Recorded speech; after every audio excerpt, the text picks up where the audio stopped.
오늘 시간에는 너희 중에서 내쫓으라 라는 제목으로 하나님 말씀 증거하도록 하겠습니다.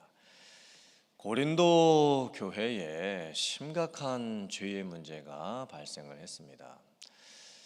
교회 성도 가정 중에서 어떤 아버지가 아내가 돌아가시게 되어서 재혼을 하시게 된 것 같습니다.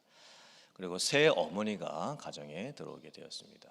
그런데 아들이 그 새 어머니와 육체적인 관계를 맺는 폐륜적인 죄가 발생을 하게 되었습니다. 고린도 도시가 아무리 성적으로 타락하고 도덕적인 죄가 많이 있었던 도시라 할지라도 이런 근친상간의 죄는 일반 세상에서조차도 쉽게 찾아볼 수 없는 죄입니다. 교회 안에 있는 성도 가정에서 이런 죄가 발생했다라는 것을 보면 얼마나 고린도 교회 안에 세상의 죄의 모습이 여전히 남아 있는지, 또 예수님을 믿는다고 하고 교회를 다님에도 불구하고 예전의 생활을 청산하지 못한 채 예전의 나쁜 습관과 죄를 버리지 못하는 것이 고린도 교회 안에 얼마나 심각한 문제였는지를 짐작해 볼 수가 있습니다. 교회 안에 있는 몇몇 성도로 가는 사람들이 저지르는 죄 때문에 교회 전체의 거룩성을 지금 잃어가고 있는 상황입니다. 오늘날도 마찬가지입니다. 사실 교회 안에 있는 성도님들의 모습을 보면 믿음도 다르고 성격도 다르고 스타일도 다르고 생각과 말과 행동의 방식이 다른 사람들이 교회 안에 모이다 보니까 오늘날의 교회 안에도 여러 가지 갈등과 문제와 죄의 모습들이 나타나게 됩니다. 물론 단순한 성격 차이나 스타일의 문제는 서로 이해해주고 또 맞춰주고 또 용서해줄 수 있습니다. 하지만 교회 안에서 만약에 물리적인 폭력이 발생을 하거나 아니면 성도 가정 가운데 성적인 타락과 방종이 생기거나 가정 파괴가 생기거나 강도와 도적질 혹은 이단에 빠지는 이런 심각한 죄들이 벌어지게 되면 교회는 과연 그럴 때 어떻게 대처를 해야 할까요? 오늘 말씀을 보면 세상 사람들을 대하는 태도와 교회 안에 있는 성도들을 대하는 태도가 달라야 함을 말씀을 합니다. 즉 세상 사람들이 죄를 짓는 것을 성도가 대하는 태도와 교회 안에서 혹은 성도라 하는 사람들이 죄를 저지르는 것을 교회가 대하는 태도가 구분되어야 함을 말씀을 하고 있습니다. 세상 사람들 중에는 음행하는 사람들, 탐하는 사람들, 속여 빼앗는 사람들, 우상숭배하는 사람들 등등 여러 가지 죄를 짓는 사람들이 참으로 많습니다. 근데 믿는 성도라고 해서 그런 세상에 있는 분들 저희가 안 만나고 살 수가 없습니다. 우리들은 그런 분들과 어울릴 수밖에 없습니다. 또 같이 비즈니스도 해야만 합니다. 어떤 경우에는 내가 잘 알고 있는 정말 친구 같은 그런 가까운 사람 중에서도 아직 하나님을 믿지 않으시기 때문에 세상에서 여러 가지 죄들을 많이 짓는 분들도 있을 수도 있습니다. 우리가 세상에 살면서 세상에 있는 분들이 그런 죄를 짓는다 할지라도 우리들은 그런 분들을 안 만나고 살아갈 수는 없습니다. 만약에 그런 분들을 안 만나고 살려면 우리가 세상 밖으로 떠나야 합니다. 즉 내가 세상을 떠나서 산속에 들어가든지 아니면 혼자 살든지 아니면 은둔 생활을 해야만 합니다. 그렇다면 세상에서 죄를 짓는 그 사람들은 어떻게 해야 될까요? 하나님께서 심판하신다고 말씀을 합니다. 하나님께서 국가 공권력을 통해서나 사법부의 그 권한과 재판 등을 통해서 죄를 다스리십니다. 아니면 최후 심판 때에 하나님께서 그 사람이 행했던 그 모든 일들을 합당하게 심판을 하실 것입니다. 그런데 교회를 다니면서도 예수님을 믿는다고 하면서도 성도가 세상 사람들과 똑같은 죄를 짓게 되면 어떻게 해야 할까요? 만약에 어떤 성도라 하는 분 중에서 그분이 음행을 하거나 탐욕을 부리거나 우상숭배를 하거나 모욕을 하거나 술 취하거나 속여 빼앗는 자가 있으면 어떻게 해야 될까요?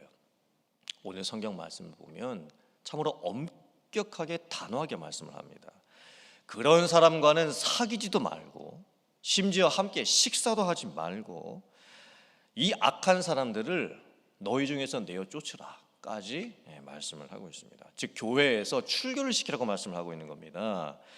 교회 밖에 있는 사람들은 하나님께서 심판하시겠지만 판단하시겠지만 교회 안에 있는 성도들은 너희가 판단하고 너희가 권면하고 너희가 징계해야 함이 마땅하다 말씀을 하고 있습니다. 오늘 말씀은 상당히 강도가 센 말씀입니다.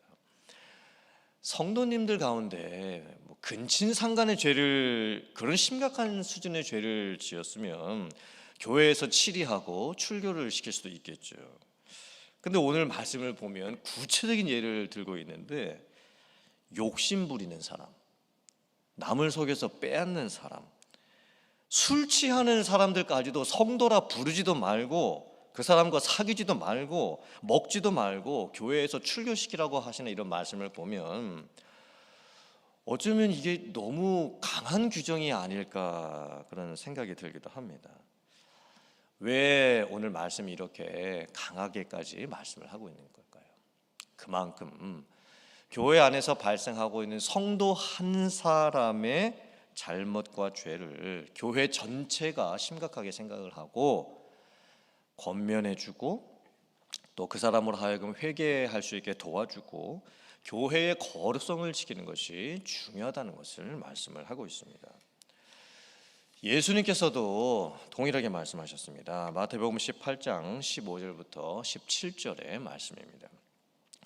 네 형제가 죄를 범하거든 가서 너와 그 사람만 상대하여 권고하라. 만일 들으면 네가 네 형제를 얻을 것이요 만일 듣지 않거든 한두 사람을 데리고 가서 두세 증인의 입으로 말마다 확증하게 하라.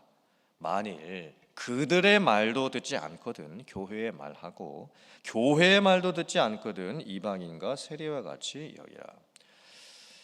예수님께서도 성도라고 하는 사람이 죄를 짓고 여러 가지 나쁜 말과 행실을 하게 될 때에 그 사람을 어떻게 권면하고 징계해야 될지 순서와 절차에 대해서 말씀을 하고 계십니다. 첫째는 개인적인 권고. 만약에 이것이 되지 아니하면 둘째는 두세 명이 같이 권고.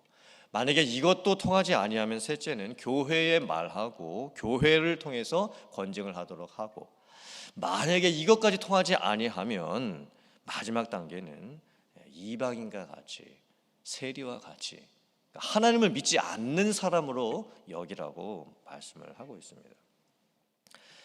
권징, 권면하고 징계하는 것의 궁극적인 목적이 무엇일까요? 사실 우리들 중에 완벽한 사람은 아무도 없습니다. 누구나 연약함을 가지고 있습니다. 목사인 저라고 할지라도 저 자신도 제가 앞으로 무슨 죄를 어떻게 지을지 장담할 수가 없습니다. 우리가 예수님을 믿고 구원받았음에도 불구하고 교회를 다니고 있음에도 불구하고 여전히 우리 안에는 죄성이 남아 있습니다.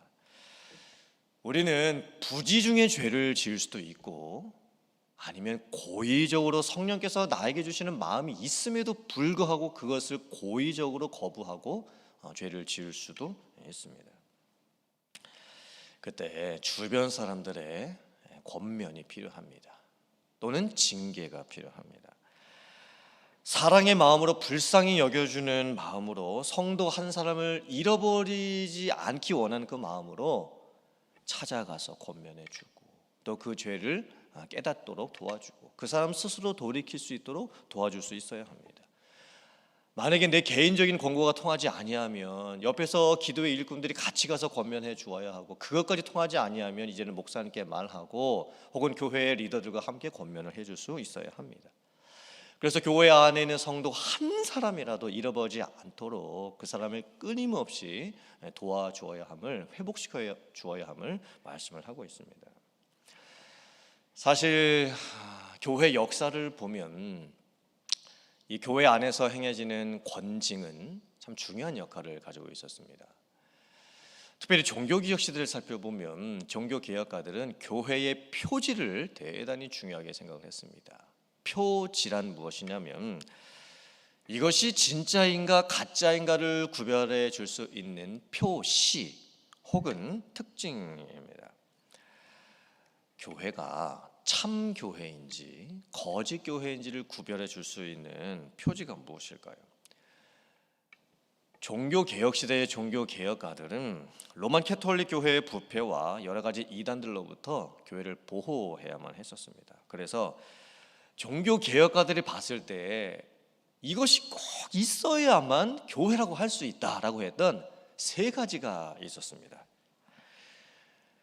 참 교회를 구분해 주었던, 교회에 꼭 있어야만 했던, 교회가 교회다운 모습을 갖출 수 있게 되는 세 가지가 무엇이었을까요? 첫 번째는 말씀, 두 번째는 성례, 세 번째는 권징이었습니다. 첫 번째는 말씀의 올바른 선포가 있어야 참 교회입니다. 성경을 중심으로 해서 올바른 정통 교리를 말씀을 통해서 선포할 수 있어야만 했었습니다. 그래야 참 교회입니다. 두 번째는 올바른 성례의 집행이었습니다. 성례는 말씀과 함께 집행이 되어야 했었고 성례는 세례와 성찬뿐입니다. 세 번째는 정당한 권징의 시행입니다. 권징은 올바른 교리를 유지할 수 있게 하며 교회 질서의 아주 중요한 요건이었습니다. 사실 종교개혁가 존 칼빈은 말씀과 성례만을 교회의 표지로 이야기를 했습니다. 하지만 종교개혁 시대 이후에 여러 가지 신앙의 고백들이 만들어지게 되는데 1516년도에 만들어졌던 벨직 신앙 고백서가 있습니다. 제가 캘빈 티올로지컬 세미너리에서 이 벨직 신앙 고백서를 원문으로 영문으로 번역된 것을 통해서 배우게도 되었는데요. 거기 제 29조에서 이렇게 말씀을 합니다.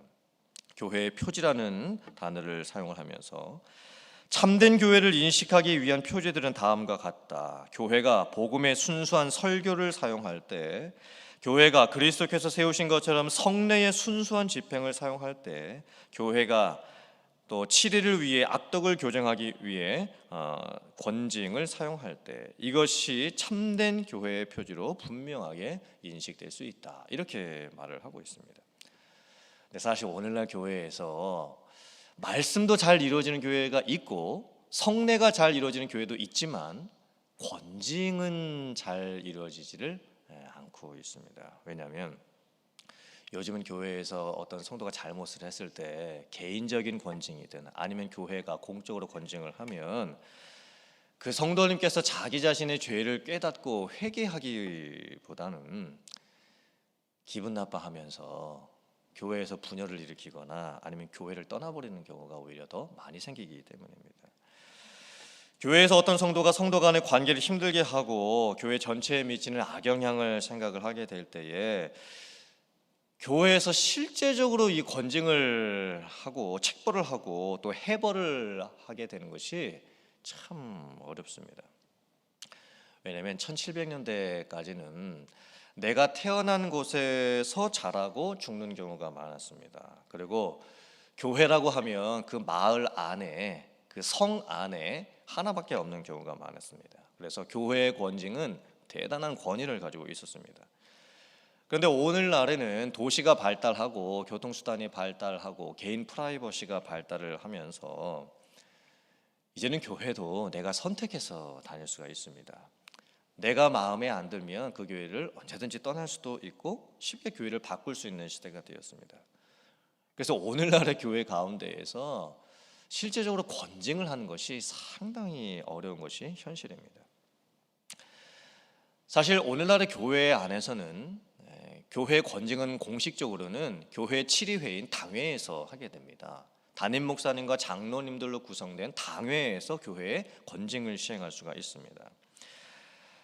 하지만 당회의 기능도 사실 오늘날 가만히 살펴보면 여러 가지 교회의 행사와 행정에 대해서 관련된 일을 처리하는 것이 당회의 임무가 되어 있지, 실질적으로 당회가 성도의 신앙을 관리하는, 또 권면하고 징계하고 치리하고 해벌하는 일들을 거의 하지를 않습니다. 오늘날의 교회에서는 이제 건징을 비공식적인 루트를 통해서 하게 되지요. 담임 목사님이 성도님들을 찾아가고 신방하고 또 개인적으로 상담하고 권면을 하게 됩니다. 근데 사실 한국 교회에는 또 자녀 유서의 문화가 있다 보니까 담임 목사님이라고 할지라도 나이 드신 성도님들을 징계하고 또 권면하는 것 상당히 어렵습니다. 그래서 사실 오늘날의 교회에서는 개인적인 권면과 충고와 또 징계는 장로님들 혹은 권사님들, 신앙의 연륜이 있으신 분들이 해 주셔야 합니다. 그래서 그분들이 성도님들을 만나 주시기도 하고 상담도 하고 사랑으로 권면도 하고 오해도 풀어도 주고 바르게 신앙생활을 할 수 있도록 잘 이끌어 주실 수 있어야만 하는 거예요. 그래서 사랑의 권면을 줄 줄도 알고 사랑의 권면을 받을 줄도 아는 교회가 진짜 성숙한 교회가 되는 겁니다. 사랑하는 성도님, 오늘 말씀을 저희들이 잘 다시 한번 묵상을 해보면서 먼저는 내 자신이 세상 사람들과 구별된 모습이 있어야 될 줄 믿습니다. 교회를 다니고 성도가 되었음에도 불구하고 여전히 내가 예전에 가지고 있었던 옛 습관과 또 잘못된 죄의 모습이 있다고 한다면 그 모든 것들을 다 고쳐야 될 줄 믿습니다. 그리고 내가 어느 정도 신앙의 성숙함에 이르렀다고 한다면 아직 그런 성숙함의 단계에 이르지 못한 다른 성도들을 돌아봐 주시기를 부탁을 드립니다. 그리고 교회 안에서 여러 가지 갈등을 일으키고 문제를 일으키는 성도님들을 보셨을 때에 누가 되었다, 그게 제가 되었던 장로님이 되셨던 권사님이 되셨던 아니면 영적인 성숙함에 이르는 성도님들이 보셨을 때에 힘들죠. 그분들을 만나는 게 참 힘든 일입니다. 그분들과 대화하는 것조차도 쉽지가 않은 일입니다. 하지만 누군가는 해 주어야만 합니다. 그분들을 보시고 상담하고 조언하고 권면을 해 주시면서 그 잃어버린 한 영혼을 회복할 수 있는 우리 교회가 되어야 될 줄 믿습니다. 그리고 우리 교회 안에 말씀과 성례와 권증이라고 하는 이 교회의 표지가 잘 이루어질 수 있기를 기도해 주시고 정말 주님이 칭찬해 주실 수 있을 만한 그런 아름다운 교회를 만들어 가실 수 있는 사랑하는 성도님들 다 되실 수 있기를 주님의 이름으로 축원합니다. 아멘.